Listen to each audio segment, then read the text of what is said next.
Hi, my name is Jenny, and this is my intellectual production on global health for ETEC 511. This video will explore how global health impacts education, focusing particularly on the COVID-19 pandemic. First, we will examine the impact of global health on education. Next, how technology affects education. And finally, implications for the future of education.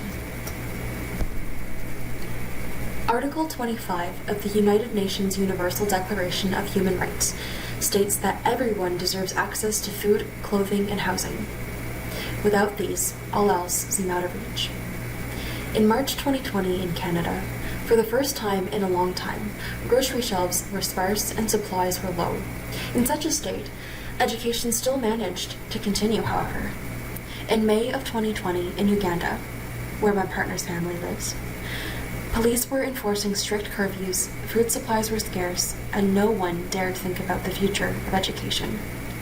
Unlike Canada, Uganda was an example of a place that did not have a seamless transition to online education. In fact, most students were out of school for nearly a year. It is easy to forget sometimes that the world inhabits nearly 8 billion people.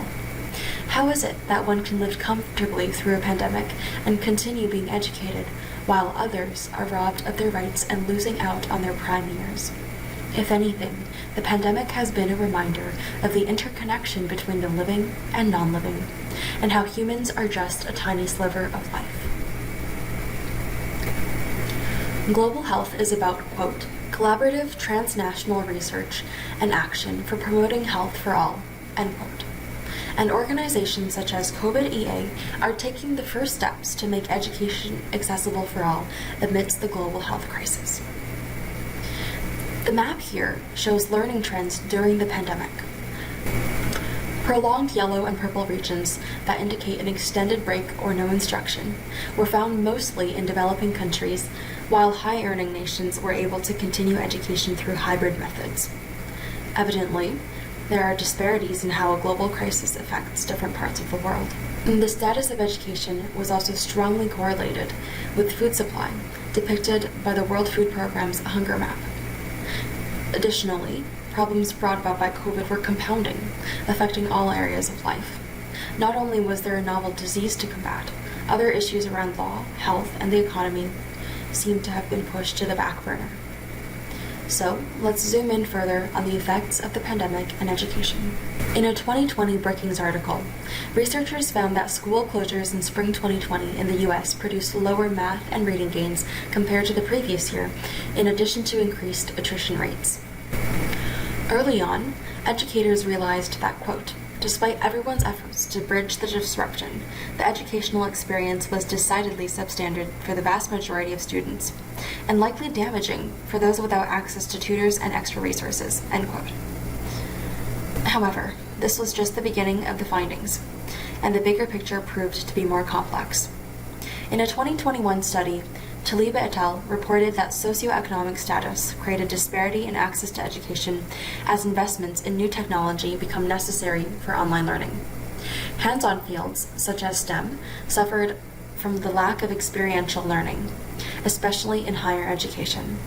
Peer-to-peer communication was hindered by the lack of interaction before educational networks were made available.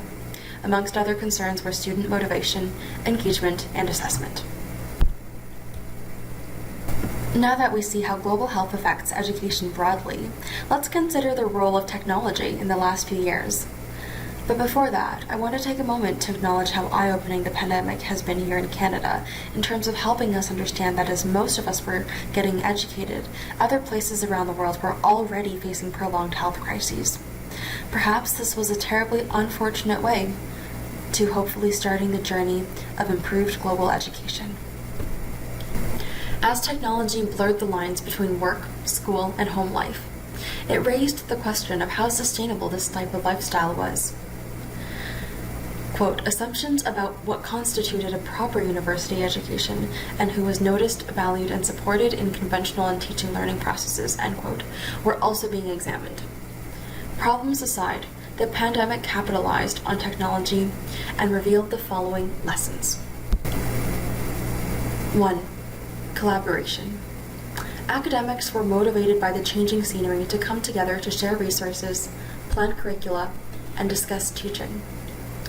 Technology created unexpected but welcome collaborations across fields and institutions. For instance, online conferences were a net positive for climate and ended up being an effective way of sharing research while saving time. These examples show that COVID-19 gave people and countries a reason to come together, whether for economic or educational purposes. In a sense, technology helped us realize how much closer we were than we thought before. Next, we have technology-enhanced classrooms. First, there was the hope of going back to normal, and then a shift in thinking created the new normal.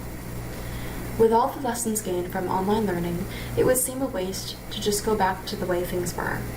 Now that most educators developed familiarity with educational technologies, could they work towards a technology-enhanced classroom? For instance, many websites exist for STEM, as shown here, ranging from biology explorations to physics simulations. Teachers may want to consider using these websites along in-person activities to deepen understanding.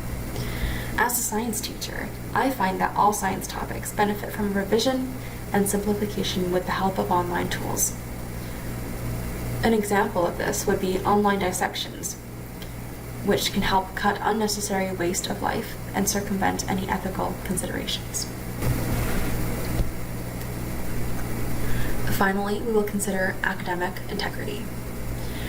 In a 2020 American study, quote, more than 70% of college students admitted to cheating during exams and quizzes. The most efficient solution seemed to lie in proctoring tools, such as Proctorio for online exams. Then again, such technologies were needed mostly because institutions were trying to replicate in-person assessments instead of designing new assessments to suit the online environment. So while proctoring technologies could be useful, perhaps the assessments should evolve to be plagiarism-proof through creating higher-order exam questions, as Nguyen et al. Suggest. The widespread phenomenon of cheating reveals something greater about methods of assessment and make classroom dividers appear a band-aid solution. Student attitudes towards plagiarism are shaped by their perceptions of learning, where, when learning is mostly rote memory, there may be increased motivation for cheating. In this case, the use of technologies helped reveal how easy and willing students were to cheat. Future actions may involve making it harder to plagiarize on assessments. To end off, let's consider the implications of global health on future education. Since the 1918 Spanish flu pandemic, medical and educational technologies have helped us come a long way. We learned about the reach of online learning, both in how it enabled quality education remotely, but also where it was lacking in terms of accessibility. We gained online teaching strategies that went beyond replicating face-to-face learning. Future research should focus on using technologies to decrease disparities in education, ensuring that everyone has equal access to learning. Of course, on an individual level, this may seem impossible, but governments could consider investing in places with communal access to technologies, and schools can work to promote digital literacy. The key here is not to reproduce face-to-face learning with online learning, because the content and methods of education cannot be separated from the mode of delivery. This global crisis affected everyone in so many different ways. Responses to global health issues should be developed through a lens of equity. As shown by the pandemic, global health research has its priorities, but this does not mean deprioritizing other pressing issues. Academics agree that we should, quote, continue to monitor and improve the quality of online learning, end quote, and put, quote, the pandemic years into this wider and longer-term educational and research context to draw out, through proper evidence-based research, what really matters about both learning and the conceptual, material, virtual, and social spaces in which it takes place, end quote. Perhaps the pandemic was a push in the right direction of realizing the full potential of global technologies in developing a new vision for education.